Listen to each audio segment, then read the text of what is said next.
사람들이 언제 뇌가 반응하는가, 즐거워하는가, 기뻐하는가 이걸 보니까 언제 그럴 것 같아요? 언제 가장 이렇게 즐겁고 기쁘고 그렇습니까? fMRI 촬영을 이렇게 보니까 사람들이 먹을 때, 맛있는 거 먹을 때, 그때 뇌가 굉장히 이렇게 활성화된다는 거죠. 그리고 두 번째, 뽀뽀할 때, 키스, 섹스 할 때 뇌가 엄청나게 이렇게 활성화된다고 합니다. 또 언제 우리의 뇌가 이렇게 막 활성화될까요? 공부할 때? 아, 이분은 특별한 분이네요. 돈 받을 때. 지금은 다 계좌로 이렇게 이체하고 그러지만 돈을 이렇게 받을 때. 그래서 저도 항상 부모님께 선물을 준비할 때는 특별한 거 하지 않고 봉투에 돈을 넣어가지고 이렇게 선물하면 굉장히 좋은 것 같습니다. 우리는 호모 사피엔스 종이죠. 호모 사피엔스 인간 종의 생물학적, 유전적 특성은 뭘까? 이렇게 생각해 보면 생존과 번식이라고 하는 거죠. 아까 우리가 먹을 때 또 번식. 요즘 근데 번식을 안 해가지고 출생률이 낮아가지고 국가적으로 굉장히 큰 논란거리고 문제죠. 왜 번식을 안 할까요? 사람들이. 저는 번식이 끝났습니다. 그런데 왜 젊은 사람들이 번식을 안 할까? 이 번식의 조건이, 생존의 조건이 적당하지 않다라고 이렇게 판단하기 때문에 그런 거예요. 그래서 인간 종에게 생물학적으로, 유전적으로 이렇게 보면 생존과 번식이라고 하는 것이 가장 중요한 문제라고 하는 거죠. 한스 요나스라는 현대 철학자가 있습니다. 이 사람은 1993년에 죽었는데요. 우리나라에는 책임의 원칙, 기술시대의 생태학적 윤리, 또 생명 원리 이런 책으로 아주 유명한 분입니다. 이 한스 요나스 현대 철학자가 1979년에 쓴 책이 책임의 원칙, 기술시대의 생태학적 윤리 이런 책을 썼는데요. 꽤 오래전이죠. 이때 이 책 속에서 여러 가지 철학적 통찰들을 우리에게 던졌는데 한두 가지 소개해 보면 이런 것입니다. 우리가 지금 과학기술 문명 시대에 살고 있잖아요.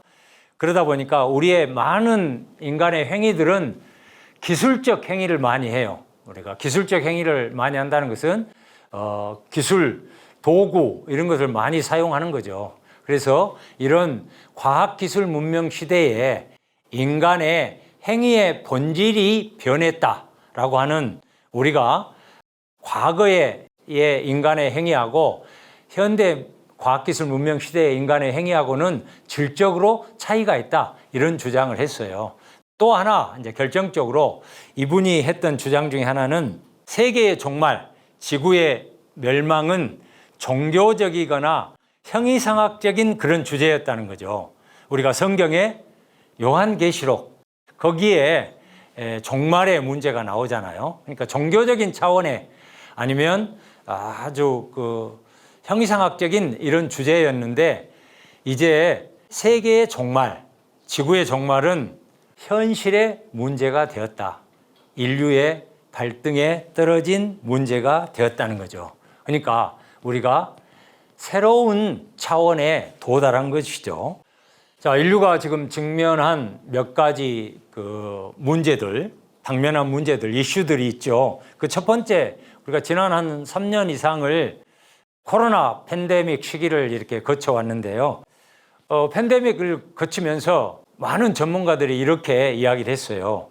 인류는 예전의 일상으로 다시는 되돌아갈 수 없다.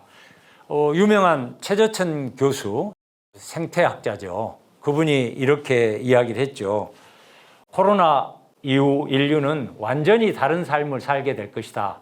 누구도 겪어보지 못한 신세계에서 살아갈 우리를 감히 코로나 사피엔스라고 부른다. 그러니까 우리가 지금 코로나 사피엔스, 특히 대학에 입학한 학생들 보면 거의 3년 동안 비대면으로 이렇게 공부하다가 졸업하게 되는 그런 세대인데요.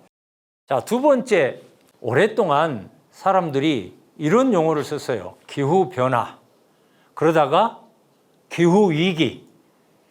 그러다가 최근에는 기후재난. 이렇게 용어의 변화가 있어 왔다는 거죠. 지난 7월에 드디어 구테우스 UN 사무총장이 뭐라고 했냐면 지구온난화 시대, 글로벌 워밍 시대는 이제 끝났다. 이제 끓는 지구의 시대, 글로벌 보일링 시대가 도래했다. 이렇게 경고를 했다는 거죠. 여기 앞에 이미지에 보시면 1940년도에는 지구의 평균 기온이 한 15.8도 정도 됐어요. 근데 2020년도, 23년도에 보면 17도에 육박하고 있다라고 하는 거죠. 그러니까 아까 요나스가 진단하고 분석한 것처럼 현실적으로 지구가 몰락할 그런 어떤 시대가 오고 있다고 하는 거죠. 자, 세 번째 우리가 직면한 문제는 인공지능입니다. AI 기술이 상용화되고 작년 12월부터 챗 GPT 등장했잖아요. 여러분도 아마 챗 GPT 써봤을 거예요. 저도 챗 GPT와 많은 대화를 했는데요. 이 챗 GPT는 그 자연 언어 그리고 거대한 언어 모델을 가지고 운영되는 그런 대화형 챗봇입니다. 그런데 여기서 우리가 이제 주목해야 될 것은 우리가 지금 다 의식하지 못하지만 우리 삶의 많은 그 구석구석에 인공지능이 그러한 어떤 기술들이 스며 있고 지금 상용화되고 있다고 하는 거죠. 문제는 과거에는 이 기술의 변화가 한 10년 주기로 이렇게 꽤 오랜 시간 걸려가지고 기술이 업그레이드 되고 혁신되고 그랬는데 그것이 점점 짧아져 가지고 2년 단위 또 최근에는 몇 달 단위 아니 아주 최근에는 한 1, 2주 단위로 기술이 확 이렇게 혁신되고 업그레이드 되고 있다는 거죠. 그러니까 앞으로 2030년에 우리의 삶의 모습은 어떻게 될 것인가? 2050년에 인간의 이 삶은 무엇일까? 아니면 2100년에도 여전히 인류는 존속할 수 있을까? 이런 질문들 우리가 던져볼 수 있겠죠. 자, 포스트 코로나, 기후위기, 4차 산업혁명과 인공지능, 지금 인류가 해결해야 될 직면한 그런 어떤 중차대한 현실적인 문제죠. 이러한 문제에 우리가 직면해서 던질 수 있는 질문이 뭘까요? 어떻게 살 것인가? 우리는 어떻게 살아남을 것인가? 생존할 것인가? 지금 사는 이런 방식대로 이렇게 살아도 괜찮은가? 이런 질문들 던질 수 있겠죠. 그와 관련해서 저는 세 가지 어떤 새로운 어떤 가치와 방향이 설정돼야 된다. 이런 생각인데요. 첫 번째는 인류 문명, 인류의 지속 가능한 생존의 문제. 그리고 두 번째는 그 생존을 위해서 인간과 인간의 공존, 인간과 자연의 공존이 중요한 원리가 되겠다. 이런 뜻이고, 다음에 지금 우리가 직면한 인류 문명사적인 이런 위기에서부터 탈출하기 위해서, 벗어나기 위해서는 대전환이 필요하다. 이런 어떤 생각과 주장을 하고 있습니다. 많은 전문가들 그리고 미래학자들 좀 조금이라도 생각하는 사람들은 대전환을 하지 않으면 지금 우리가 직면한 이 위기로부터 탈출할 수 없다. 대전환만이 답이다. 이런 주장을 합니다. 그런데 제가 이제 인류의 역사를 이렇게 쭉 보니까 대전환을 해서 아주 성공한 그런 케이스, 그런 사람이 16세기 천문학자 니콜라우스 코페르니쿠스라는 학자입니다. 여러분 코페르니쿠스 들어보셨죠? 코페르니쿠스 천문학 분야에서는 아주 정말 획기적인 터닝 포인트를 이룬 학자인데요. 천문학이 해야 되는 일은 뭐죠? 당시에 천문학이 해결하고자 하는 그런 큰 그 숙제는 별들의 운동을 설명하는 거예요. 별들의 운동을 설명하는 것인데 관찰, 관측, 망원경도 동원하고 또 수학적인 어떤 계산 이걸 통해서 별들의 운동을 설명하는 거예요. 그런데 당시 이제 천문학이 봉착한 그런 문제는 뭐였냐면 그때까지 이렇게 오랜 기간 동안 천문학 분야에서 정설로 이렇게 인정되는 학설은 뭐였어요? 천동설이었어요. 천동설. 그럼 천동설이라고 하는 것은 인간이 신이 창조한 이 지구는 딱 우주의 한 중심을 차지하고 있고 그다음에 이 지구를 중심으로 모든 항성과 행성들이 하늘이 돈다라고 하는 거죠. 그것이 지구 중심설이죠. 그러니까 어떻게 돼요? 코페르니쿠스가 천문학자로서 관찰차로서 이렇게 고정이 돼 있고 별이 움직이는 이러한 어떤 접근 방식, 탐구 방식으로 별들의 움직임을 설명하려고 하는데 설명이 안 되는 거예요. 그래서 코페르니쿠스가 대전환을 하는 거예요. 즉 생각을 180도 바꿔서 별하고 관찰차의 위치를 완전히 바꾼 거예요. 별을 고정시키고 관찰자를 회전하게 하는 이 방법을 통해서 하니까 너무 설명이 잘 되는 거예요. 너무 설명이 잘 되고 그 설명이 자연과학적으로 천문학적으로 정당화되는 것이고 그래서 어떻게 됐어요? 이러한 과정을 통해서 천동설에서 지동설로 이렇게 세계관이 바뀌게 된다는 거죠. 그래서 이것을 철학자 칸트가 뭐라고 그랬냐면 코페르니쿠스적 전해, 코페르니쿠스적 전환, 코페르니쿠스적 혁명이라고 이야기를 했다는 거죠.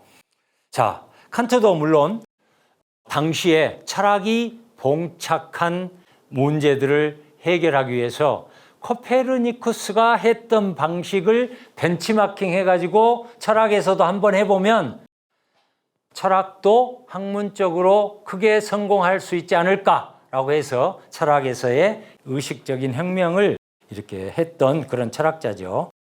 자, 코페르니쿠스적 혁명이라고 하는 것은 의식의 혁명적 전환입니다. 자, 이것은 뭐냐면 기존에 그리고 지금껏 통용되어 온 우리 시대를 지배하고 있는 의식, 생각, 가치, 태도 그리고 삶의 방식을 혁명적으로 바꾸는 거예요. 이것이 의식의 혁명적 전환이에요. 삼성 고 이건희 회장이 했다고 해서 유명한 말이 있죠. 마누라와 자식 빼고 다 바꿔라. 저는 이 말 속에 의식의 혁명적 전환, 대전환의 근본이 핵심적인 통찰이 들어있다 이렇게 생각을 해요. 그러니까 마누라와 자식은 뭐예요? 바꿀 수 없지만 다른 모든 것들은 바꿀 수 있다. 제가 이제 이렇게 해서 조그만한 숏 영상을 만들어서 친구들한테 보내줬어요. 이걸 하나 보내줬더니 친구들이 이 단톡방에서 뭐라고 탁 이렇게 댓글이 달렸냐면 야, 마누라와 자식도 바꾸면 안 되냐? 이렇게 그렇게 말하는 친구들도 있었는데 전환이라고 하는 것은 이런 거예요. 사전적으로 다른 방향이나 다른 상태로 바꾼다는 뜻이에요. 그런데 대전환이라고 한다면 뭐겠어요? 근본적으로 확 바꾼다. 근본에서부터 철저하게 180도 정반대로 바꾼다. 이런 뜻이 되겠죠.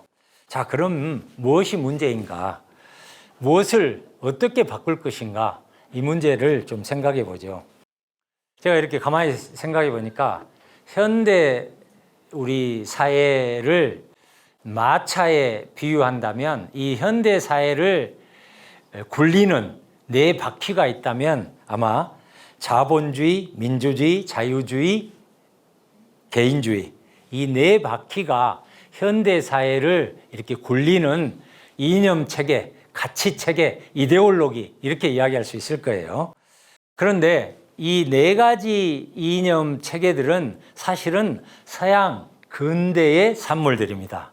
서양 근대로부터 온 유산인 거죠.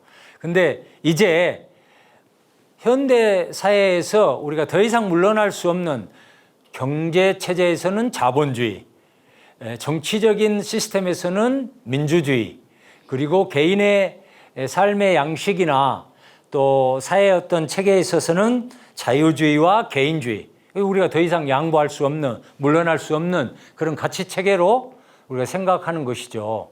그런데 이 근대적인 유산이면서 현대 사회를 끌어가고 있는 이 이념들에 대해서 우리가 새롭게 생각하고 그 대안들을 고민하지 않으면 안 될 때가 됐다라고 하는 거죠. 여기에 대해서 제가 좀 설명을 드려보겠습니다.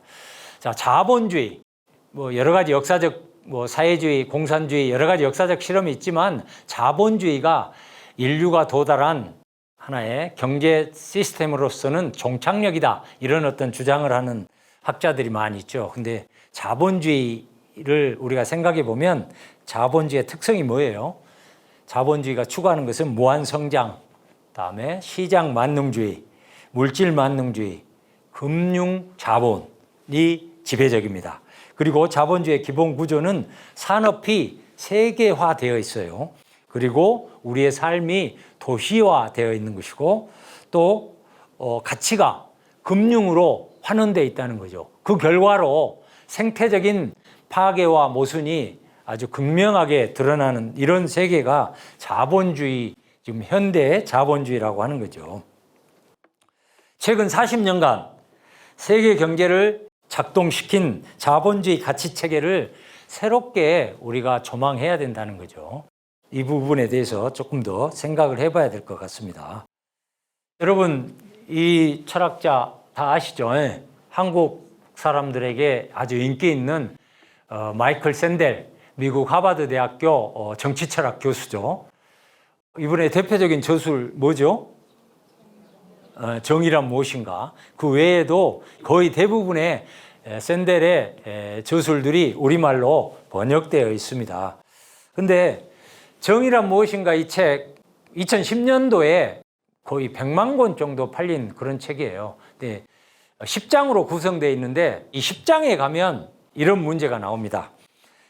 샌델은 지금 자본주의의 그 시장 경제와 관련해서 샌델은 시장지상주의, 시장주의자들을 대단히 비판합니다. 시장주의자들은 시장이 수요와 공급, 합리적인 어떤 그 선택에 의해서 시장은 조절되고 잘 작동한다라고 하는 것이 시장주의자들의 주장이에요. 그러니까 시장을 그냥 냅둬 노타치하면 시장은 잘 작동한다는 주장이에요. 근데 샌델은 거기에 대해서 대단히 비판적입니다. 지금 우리가 안고 있는 가장 큰 문제 중에는 경제적 불평등, 경제적인 격차, 미국 사회도 그러고 한국 사회도 그러고 많은 지금 자본주의 국가들이 겪고 있는 것이 소수가 부를 지배하고 있고 다수의 사람들이 빈곤의 상태에 있는, 아니면 그런 상태가 아니더라도 그 경제적인 어떤 불평등과 격차가 어마무시하다는 거죠. 그래서 샌델의 생각은 이런 거예요. 시장의 가치와 논리, 기준으로 잴 수 없는 인간의 삶의 영역이 있다라고 하는 것을 인정해야 된다는 거죠.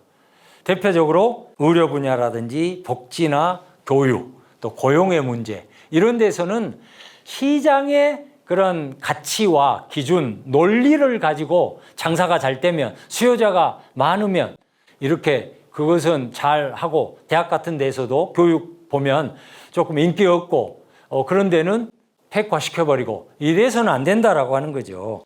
그래서 이런 시장적 가치로 잴 수 없는 그런 삶의 영역들을 탈시장적인 논리와 기준으로 접근해서 문제를 풀어나가야 된다는 거죠. 왜?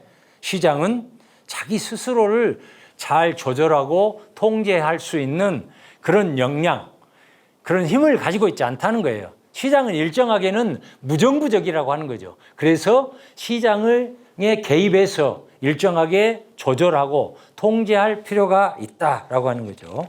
그래서 사회적 규범과 도덕적 가치를 가지고 시장을 규제하고 통제해야 된다는 거죠.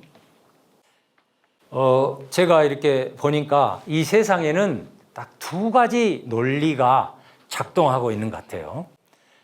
하나의 논리는 할 수 있으면 한다. 할 수만 있다면 한다라고 하는 이런 논리예요. 주로 과학기술적인 논리입니다. 이 과학기술적 논리가 지배적입니다. 압도적이죠. 이와 달리 할 수 있어도 하지 않는다. 할 수 있어도 해서는 안 된다라고 하는 논리가 또 작동하는 거예요. 인간 세계는 이 두 가지 지금 논리가 작동을 하고 있어요. 근데 지배적인 것은 과학기술적인 논리가 지배적이죠. 근데 여기에 대해서 할 수 있어도 해서는 안 된다.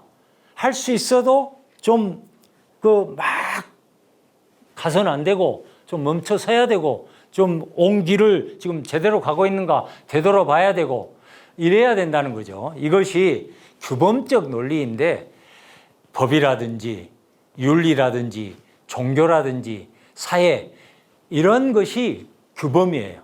근데 이제 형상을 보면 이렇게 돼 있죠. 과학기술적 논리가 막 앞장서 갑니다. 지금까지 역사를 보면 과학기술적 논리 지배적이에요. 할 수 있으면 과학기술은 언젠가는 하게 돼 있어요. 이런 구조로 지금까지 역사가 진전해 왔어요. 근데 여기에 대해서 규범적 논리는 딱 과학기술의 논리 앞에 딱 서가지고 자, 못 가. 여기까지만 가. 아니면 좀 더 천천히 가야 돼. 그렇지 않으면 큰일 나. 이렇게 할 수가 없는 거예요. 그럼 어떻게 해요? 뒤에서 과학기술의 논리를 따라가면서 쫄쫄 따라가면서 좀 천천히 갑시다. 한 번 더 생각해 보면서 갑시다. 그렇게 가다가는 큰일 나겠소. 이런 식으로 하다 보니까 결국은 뭐예요? 규범적 논리가 그렇게 큰 힘이 있는 거 아니에요. 그러니까 윤리, 도덕, 종교, 사회적 논리 이런 것이 큰 힘을 발휘하는 건 아니에요. 좋은 사회가 되려면 어떻게 해야 돼요? 과학기술적 논리와 더불어서 이 규범적 논리가 일정한 방식으로 계속 작동을 해야 되는 거예요. 작동. 윤리가 뭔 힘이 있어? 법이 무슨 소용이야? 이렇게 해가지고는 안 된다는 거죠. 인간 세상을 조절하고 통제해주는 논리는 과학기술의 논리가 아니에요. 규범적 논리라고 하는 거죠. 법 규범이 있는 것이고 윤리 도덕의 규범이 있는 것이고 종교적 규범이 있는 것이고 이런 형태가 이렇게 작동을 해야 된다는 거죠. 자, 여기서 아까 제가 언급했던 좀 현대 고전 철학자 한스 요나스의 분석과 진단을 한번 들어보죠. 왜 인류가 이렇게까지 되었나? 인류 문명이 자칫 잘못하면 몰락, 멸망하게 될지도 모른 그런 위기의 상황에까지 왔는가? 이게 이제 한스 요나스의 질문이에요. 그래서 여기에 대한 원인 분석을 이분은 어떻게 했냐면, 여러분, 15, 16세기 철학자 프란시스 베이컨 알죠? 프란시스 베이컨이 했던 가장 유명한 말 뭐죠? 다 알죠? 아는 것이 힘이다. 무엇을 아는 것이 힘이에요? 자연을 아는 것이 힘이에요. 그러니까 프란시스 베이컨은 자연을 과학적으로 설명하고 기술적으로 활용해서 인간이 잘 먹고 잘 사는 인간의 유토피아적인 세계를 꿈꾼 그런 사람이에요. 그러니까 현대과학은 프란시스 베이컨의 세뇌를 받은 그런 과학이에요. 그러니까 우리가 지식을 탐구하고 이론을 탐구하고 학문을 한다는 것은 인간이 잘 먹고 잘 살려고 하는 인간의 어떤 실용성을 위해서 그렇게 한다는 거죠. 그래서 이러한 입장을 우리가 과학기술적 유토피아주의라고 그래요. 과학기술적 유토피아. 그러니까 프란시스 베이컨의 이상은 과학기술을 통해서 하나의 인간의 복리를 증진하고 인간이 잘 사는 세상을 만드는 것이었어요. 그러한 이상이 굉장히 또 좋다 이렇게 생각할 수 있죠. 근데 한스 요나스가 분석을 해보니까 프란시스 베이컨의 이러한 이상이 너무 너무나 과도하게 성공을 했다는 거예요. 적당히 어느 정도 성공을 해야 되는데 너무 과도하게 성공한 거예요. 첫 번째, 자본주의 시스템과 이 프란시스 베이컨의 이상이 결합해가지고 경제적으로 너무 엄청난 성공을 해본 거예요. 또 프란시스 베이컨의 이러한 이상이 뭐 생물학이라든지 의학이라든지 여러 가지 어떤 인간의 어떤 생존 기술과 결탁해가지고 생물학적으로 인구의 폭발적 증가라고 하는 그런 성공을 거뒀다는 거죠. 지금 지구상의 인구가 얼마예요? 80억 명이에요. 머지않아 90억 명, 100억 명에 이른다는 거죠. 즉 인구의 이런 폭발적 증가는 지구가 감당할 수 있는 어떤 생태적인 어떤 순환과 이런 평형, 균형을 도대체 유지할 수 없는 그런 정도에까지 치닫게 됐다는 거죠. 그러니까 경제적으로, 생물학적으로, 자본주의적으로 인구의 폭발적 증가라고 하는 너무 과도한 성공을 거뒀다라고 하는 거죠. 자, 이렇게 해가지고는 곤란하다. 결국은 인간이 성공시킨 이런 기술 권력에 의해서 우리가 만든 기술에 의해서 우리 스스로 지배를 당하는 그런 꼴이 되겠다라고 하는 거죠.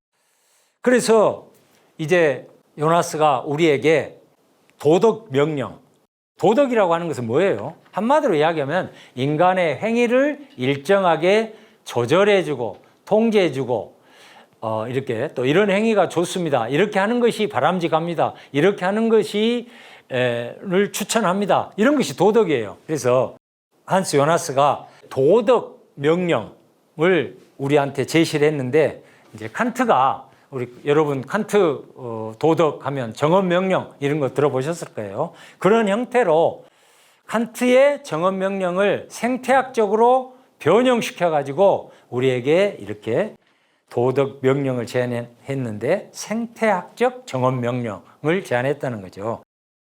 같이 한번 이 생태학적 정언 명령을 한번 큰 소리를 내서 한번 읽어보도록 하겠습니다. 자, 첫 번째, 너의 행위 효과가 지상에서의 진정한 인간적 삶의 지속과 조화될 수 있도록 행위하라. 너의 행위 효과가 인간 생명의 미래의 가능성에 대해 파괴적이지 않도록 행위하라. 지상에서 인류의 무한한 존속을 가능하게 하는 모든 조건을 위협하지 말라. 미래의 인간의 불가침성을 너의 의욕의 동반 대상으로서 현재의 선택에 포함하라. 아까 제가 언급했던 책임의 원칙이란 책에서 1979년에 이러한 도덕적인 명령을 우리가 실천해야 된다라고 우리에게 제시를 했어요. 아마 네 번째 이 명령만 조금 바로 이해가 안 되고 나머지 이 생태학적 정언 명령들은 금방 이해가 되죠. 이 네 번째 명령은 집에 가서 읽어보면서 이 말이 뭐 이런 말이었구나 그렇게 깨닫기 바랍니다. 제가 여기서 설명할 수 있지만 자, 요나스의 이런 분석과 진단 그리고 우리에게 대안으로 제시한 그런 방향에 따르면 현재 우리의 삶을 지배하고 있는 이념과 가치는 인간 중심주의예요. 인간 중심주의. 요나스는 이것을 뭐라고 이야기했냐면 그리스적, 유태적, 기독교적 전통의 인간 중심주의. 그러니까 그리스 사상, 유태교의 사상, 그리고 기독교 사상이 그 핵심의 그 인자는 인간 중심주의라고 하는 거죠. 성경에 보더라도 그러잖아요. 인간의 구원을 위해서 이 세계를 창조하고 인간에게 먹고 마시고 할 것들을 신이 다 예비해서 준비해 놓은 그런 것이 이제 인간 중심주의죠. 그러니까 조금 더 정리해서 이야기하자면 인간 중심주의라고 하는 것은 인간의 이론과 실천이 이 세상의 모든 원칙과 기준이 되고 그 다음에 인간의 이익 관심이 이 모든 것보다 우선성을 갖는다는 그런 생각이 이제 인간 중심주의죠.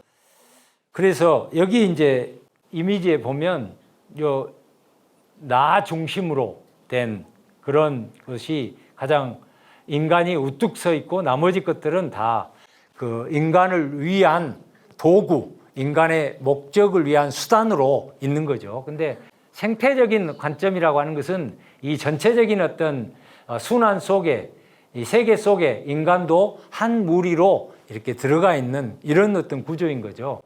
우리가 이제 인간 중심주의, 그 외에 인간 중심주의, 영어로는 anthropocentrism인데, 이 동심원처럼 동물 평등주의, 그다음에 생명 중심주의, 그다음에 전체주의, 이런 식으로 확장적으로 이렇게 나가야 되는 거죠. 우리가 인간 중심주의를 고집한다면 너무 편협한 인간만의 이익관심과 인간만의 이익을 위해서 이 세상을 작동시키는 그런 어떤 결과가 되겠죠. 두 번째 귀결점은 이런 거예요. 아까 베이컨이 주장했던 그런 이상, 이데올로기는 과학기술적 유토피아주의 혹은 과학기술적 낙관주의. 과학기술적 낙관주의자들은 많죠. 지금 우리가 직면하고 있는 생태계 파괴, 오존층의 파괴, 탄소 배출의 문제, 이런 것들을 과학기술적으로 얼마든지 극복하고 해소할 수 있다라고 하는 이런 생각을 갖는 것이 낙관주의죠. 근데 요나스는 이제 여기서 그만, 스톱. 더 이상의 진보, 발전 이런 거 하지 말고 여기서 멈춰야 된다. 인간과 인간, 인간과 어떤 자연의 평화로운 에코토피아가 되기 위해서는 이제 멈추고 과학기술적인 낙관주의나 진보주의를 거부하는 그 순간으로부터 가능한 길이 펼쳐진다라고 하는 거죠.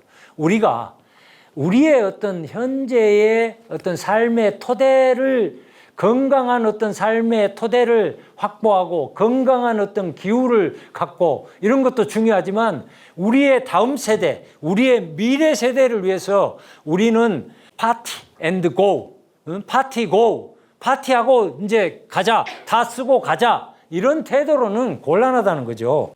그래서 자연과 미래 세대에 대한 어떤 책임의 원칙을 우리가 가져야 된다라고 하는 거죠.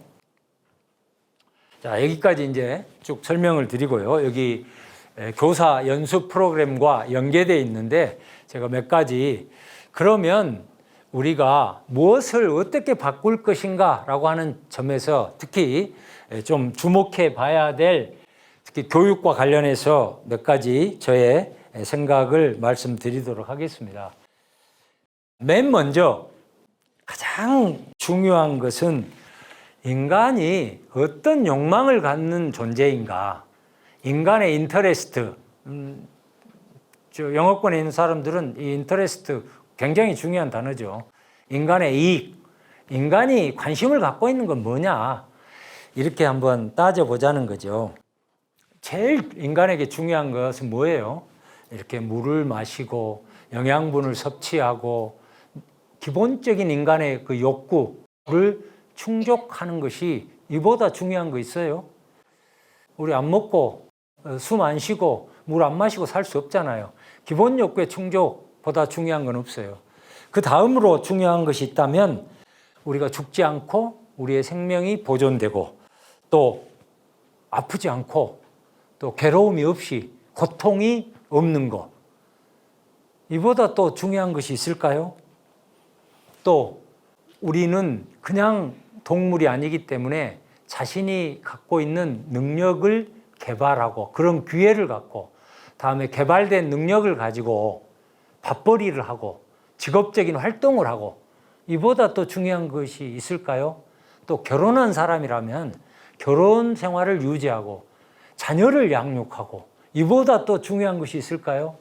또 친구들과 우정을 나누고 또 사랑하는 사람과 애정을 교환하고 또 타인의 간섭 없이, 불필요한 간섭 없이 내 주도로 내가 하고 싶은 대로 삶을 영위하고 또 지금 현재 누리는 이 삶을 미래에도 계속 기획하고 유지하는, 이보다 더 중요한 것이 있을까요? 인간의 욕망, 인간의 이익관심은 정말 다양하고 다층적인 것 같지만 사실은 우리가 좀 정리해 보면 단순하게 몇 가지예요. 소위 이야기해서 무엇이 중헌디? 이런 질문을 던진다면 이것 말고 중요한 것은 없어요. 그래서 이 인간이 갖고 있는 이 이익관심을 모든 문제 해결의 바탕으로 출발점으로 삼아야 한다는 것이 제 생각이에요. 정치 영역에서, 경제의 영역에서, 교육의 영역에서, 사회의 제반 영역에서, 문화적인 활동에서, 모든 인간 삶의 영역에서 이것이 문제 해결의 바탕이고 출발점이어야 된다. 자, 교육. 우리가 이제 평소에는 이런 질문 안 듭니다. 나 왜 사는가? 나의 삶의 목적은 뭔가? 가치는 뭔가? 이런 질문 잘 안 던져요. 근데 우리가 집단적으로, 공동체적으로도 그러지만 또 개인의 삶에 있어서도 뭔가 계기가 있거나 뭔가 어려움에 처했거나 그러면 우리가 이런 질문들 던집니다. 왜 사는가? 도대체 나의 삶의 목적은 무엇인가? 우리 인간은 무엇을 추구하면서 사는가? 이런 질문을 던진다는 거죠. 보통은 맹목적으로, 무목적적으로 삶을 사는 거죠. 그런데 이와 관련해서 2500년 전에 철학자 아리스토텔레스라는 철학자, 소크라테스, 플라톤, 아리스토텔레스, 고대 그리스의 위대한 철학자들이죠. 아리스토텔레스가 서양인 최초로 인생서를 썼어요. 단행본으로. 그냥 뭐 짤막한 글이 아니고 한 권에 한 400페이지 정도 되는 우리말 번역서 한 400~500페이지 될 거예요. 2500년 전에 그 책이 니코마쿠스 율리학이에요.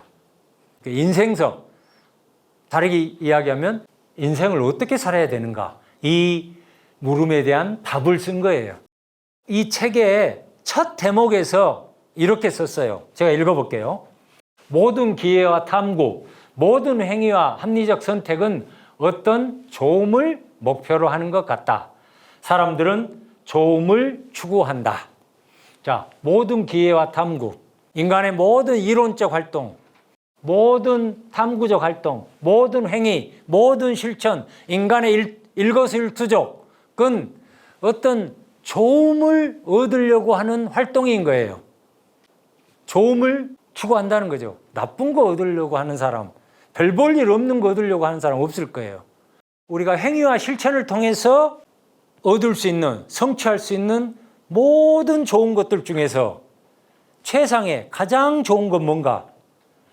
대부분 사람들이 동의하는 것이, 배운 사람도 동의하고 교양 있는 사람도 동의하고 지혜로운 사람도 동의하고 그것을 뭐라 그러냐면 행복이라고 말한다는 거죠.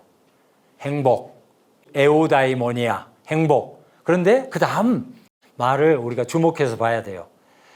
잘 사는 것과 잘 행위하는 것을 행복하다는 것과 같은 뜻으로 생각한다. 자, 정리를 해보죠. 우리가 일상에서 웰빙, 잘 있음이에요. 안녕? 예, 안녕. 웰빙. 다음에 잘 행위하는 거, 웰두잉. 에우다이모니아, 행복. 이것이 서로 같은 레벨에서 바꿔 써도 되는 그런 말이라고 하는 거죠. 사실 행복이라고 하면 사람마다 추구하는 것이 다르고 또 주관적인 어떤 상태가 다르고 그러기 때문에 굉장히 그 어떤 하나로 행복을 말하기는 쉽지가 않습니다. 근데 아리스토텔레스는 여기서 뭐라고 그랬어요? 잘 산다는 것, 잘 행위하는 것, 행복하다는 것. 근데 잘 사는 것은 잘 있는 것이고 또 잘 생존하는 것, 더 낫게 사는 것, 생존하는 것이라고 하는 거죠. 그래서 이제 이런 차원에서 우리가 추구하는 삶의 궁극적인 목적이 행복이라면 그 행복은 뭐예요? 우리 잘 살면 행복하잖아요. 부자로 막 100억 막 돈이 있어가지고 잘 산다. 이런 의미 아니잖아요. 잘 있는 것. 이것이 행복이라고 하는 거죠. 그래서 이제 다음으로 우리가 확인해 볼 것은 우리가 가지고 있는 인간의 이런 삶의 목적하고 교육, 제반 교육적 활동에서 있는 교육의 목적하고를 좀 일치해서 확인해 보는 이러한 것이 필요하지 않을까. 과연 인간의 어떤 삶의 목적에 비추어서 지금 이루어지고 있는 초등교육, 중등교육, 고등교육, 대학교육, 아니면 이런 성인교육, 이런 것들이 제대로 작동하고 있는가를 우리가 한번 체크해 볼 필요가 있다는 거죠. 제가 코로나 상황에서 드디어 교육이 무엇이어야 되는가라고 하는 것을 좀 진지하게 반성적으로 고민을 해봤는데, 저는 교육을 이렇게 정의하기로 했습니다. 교육은 개인과 공동체의 좋은 삶, 잘 사는 삶을 위해서 더 좋은 삶의 방식, 더 나은 삶의 방식, 더 나은 생존의 방식을 가르치고 배우는 활동이다. 우리 지금 초등부터 거의 유치원부터 시작해서 교육이라고 하는 것이 어디에 포커스가 맞춰져 있어요? 지식교육에 맞춰져 있어요. 지식을 습득하고 매개하고 전수하고 전달하고 하는, 그 되게 이제 지성교육이죠. 지성교육. 그런데 사람들이 보통 이상적인 어떤 교육을 지덕체 통합교육이라고 이야기해요. 그러니까 지식 위주의 교육만을 하는 거 아니라 덕성교육, 신체적인 어떤 건강성, 활동성도 중요하다라고 하는 거죠. 거기에 덧붙여서 문화예술적인 어떤 감수성의 교육, 이러한 지덕체 중심의 통합적인 어떤 교육으로 우리 사회가 바뀌어 나가야 되는 거예요. 바뀌어 나가야 된다. 근데 이 대목에서 우리 사회가 너무 아쉬움이 많습니다.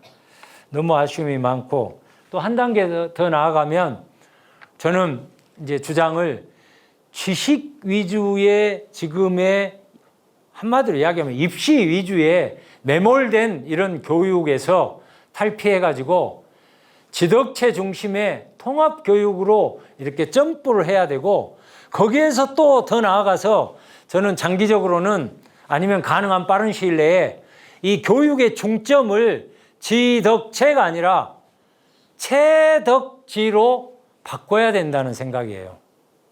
그러니까 뭐가 제일 중요한가? 신체적 활동성, 건강성, 그 다음에 문화예술적 감수성, 우리 사회에서 너무 간과되고 너무 무시하고, 이 소위 이야기해서 예체능, 아마 인생을 어느 정도 사신 분들은 동의하실걸요? 뭐가 중요해요? 좀 나이 든 사람들은 건강이 제일 중요해. 건강을 잃으면 모든 것을 다 잃어. 이렇게 이야기하잖아요. 그거에 비춰보면 신체적인 활동성, 학교 교육에서 포기했습니다. 그래서 결국은 이제 지덕체를 넘어서 체덕지 교육으로 전환되는 것이 필요하다. 이런 생각이고요.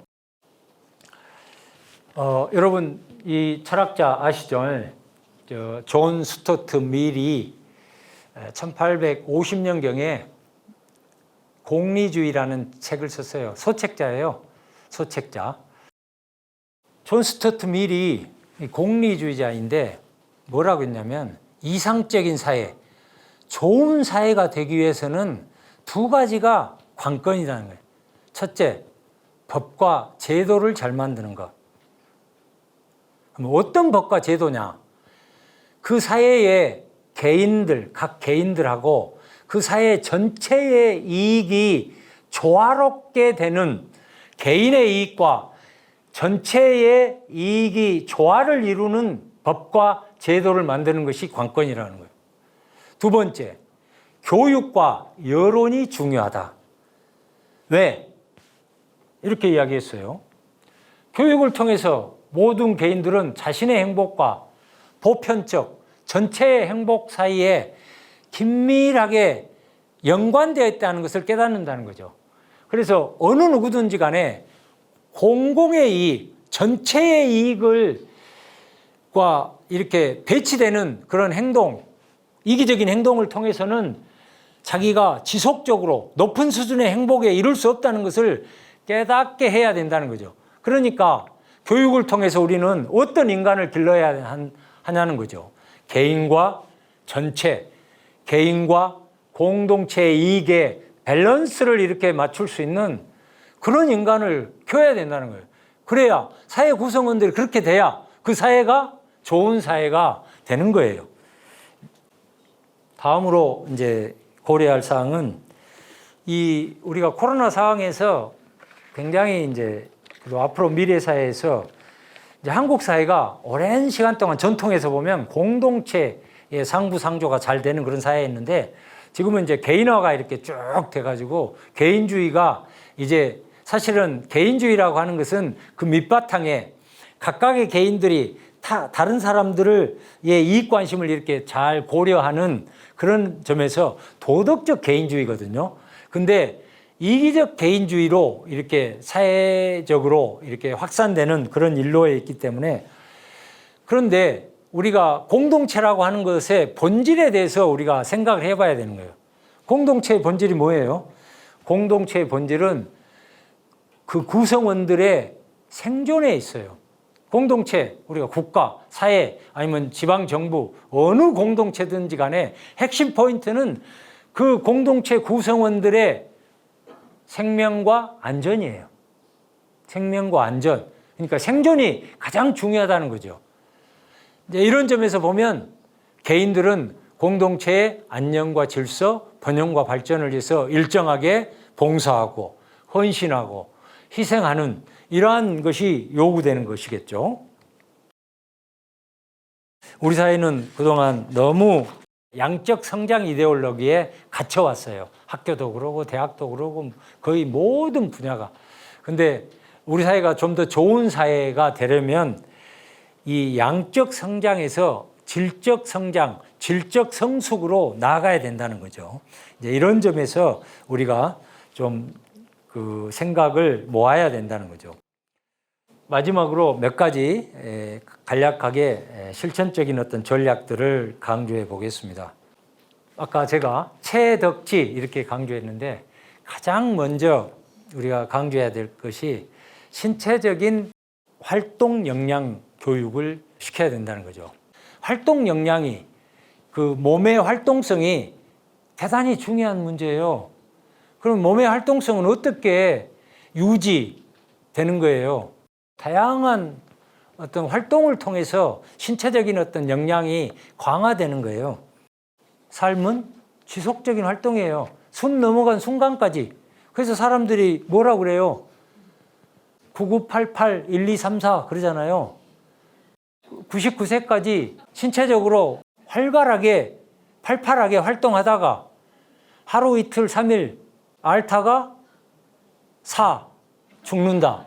이게 9988, 1234예요. 인간의 보통 사람들의 영혼을 닮은 말이에요. 그러면 우리가 9988, 1234 하려면 뭐 해야 돼요? 가장 먼저 신체적 활동성을 끊임없이 이렇게 만드는 그런 작업을 해야 되는 거죠.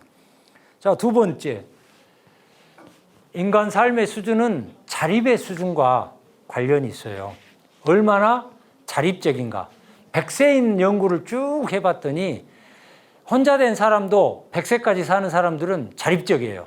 다른 사람으로부터 의존적이지 않고 자기가 밥해 먹고 운동하고 그다음에 사회적 관계 맺고 이런 모든 것들이 다 자립적이라고 하는 거죠. 얼마나 자립적인가, 독립적인가, 그리고 타인의 간섭 없이 자율적인가, 이거이 결정적이라고 하는 거죠.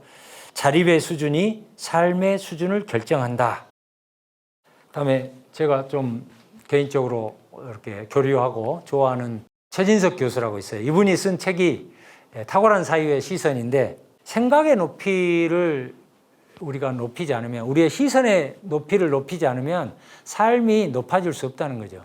우리가 높은 수준의 삶을 영위하고자 한다면 생각의 높이를, 생각의 넓이를, 생각의 깊이를 끊임없이 가꿔야 되는 거죠. 지금 여러분들 이 자리에 와서 인문학 공부하면서 생각의 수준과 높이를 이렇게 끌어올리려는 그런 작업이라고 생각할 수 있는 거죠. 결국 모든 것들은 이제 2500년 전에 아까 제가 언급했던 아리스토텔레스의 니코마코스 윤리학이라는 책에서 아리스토텔레스가 이렇게 이야기를 했어요. 이렇게 습관을 들였는지 혹은 저렇게 습관을 들였는지는 결코 사소한 차이를 만드는 것이 아니다. 그것은 대단히 큰 차이, 아니 모든 차이를 만든다. 그러니까 습관이 삶의 성공을 결정한다라고 하는 거죠. 더 이상 설명이 필요 없는 그런 이야기일 테니까요. 결국 우리의 의지로는 되지 않고 끊임없는 반복적인 행위를 통해서 그것이 무의식적인 나의 습관으로 이렇게 형성됨으로써 삶이 좀 더 나은 형태로 유지 발전될 수 있다는 거죠. 자, 그럼 우리는 개인 차원에서도 그러고 전체 차원에서도 대전환의 의지가 있는가? 오늘 지속 가능한 생존, 인간과 인간, 인간과 자연의 공존, 그리고 우리가 직면한 여러 지금 인류사적인, 문명사적인 위기에 직면해서 대전환이 필요하다라고 이야기를 했는데 그럴 의지가 있는가? 기존의 어떤 삶의 방식을 버리고 새로운 어떤 삶의 방식으로 우리가 나아갈 수 있는가라고 하는 그런 질문을 던져봅니다. 저는 아까 강조했던 인류 문명의 이런 대전환의 시기에 인간의 이익 관심, 대단히 복잡한 것 같지만 단순화시켜서 보면 몇 가지 이렇게 아주 충획적인 이런 가치와 이익 관심들이 섬세하게 고려돼야 된다. 정치에서, 경제에서, 교육에서, 사회의 모든 다방면의 분야에서, 그리고 개인 삶에서, 다른 인간과의 관계에서 이것이 문제 해결의 출발점이고 핵심이다. 이 점을 강조합니다.